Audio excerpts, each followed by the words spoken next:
সুপ্রিয় এলাকাবাসী, আপনাদের দৃষ্টি আকর্ষণ করছি, দয়া করে রাস্তার নিচে নেমে দাঁড়ান।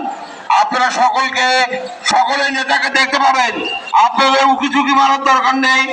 এখান থেকে গাড়ি খুব স্বল্প সময়ের মধ্যে এখান থেকে রওনা হবে। অতএব আপনারা উঁকিঝুঁকি মারার দরকার নেই। আপনারা ক্লিয়ার ভাবে নেতাকে দেখতে পাবেন।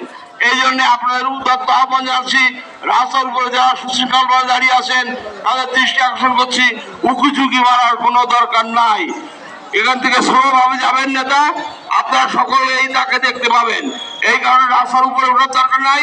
আপনারা রাস্তার নিচে থেকে সুশৃঙ্খল ভাবে কি করবেন, অল্প কিছুক্ষণের মধ্যে আমাদের মধ্যে যাবেন। এই জায়গার সামনে এমপির গাড়ি আসছে, অর্থাৎ প্রোটোকলের গাড়ি আসছে। অল্প কিছুক্ষণের মধ্যে আমাদের নেতা আমাদের মাঝখানে যাবেন। অতএব আপনাদের কাছে আহ্বান জানাচ্ছি, রাস্তার উপরে উঠবেন না, আপনারা রাস্তার নিচে থাকেন। অল্প কিছুক্ষণের মধ্যে নেতাকে দেখতে পাবেন। উঁকিঝুঁকি মারার কোনো দরকার নাই। আপনাদের এখান থেকে সুশৃঙ্খল ভাবে উনি স্বল্প গতিতে যাবেন।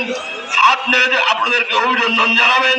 আপনারা পাল্টা তাকে পতাকা এবং আপনাদের হাতে যে প্ল্যাকার্ড গুলো দেওয়া হয়েছে সেই প্ল্যাকার্ড নামিয়ে আপনাদেরকে অভ্যর্থনা জানাবেন। এই গাড়ি চলে এসেছে, নেতার গাড়ি এসেছে।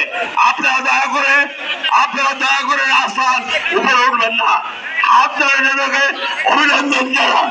নবনির্বাচনের পক্ষ থেকে লাল গোলাপ শুভেচ্ছা।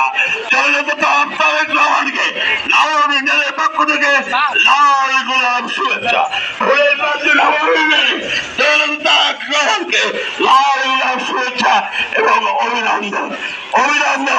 লাল গোলাপ শুভেচ্ছা। দীর্ঘায়ু হোক আমাদের নেতা, দীর্ঘায়ু কামনা করি আমাদের নেতা।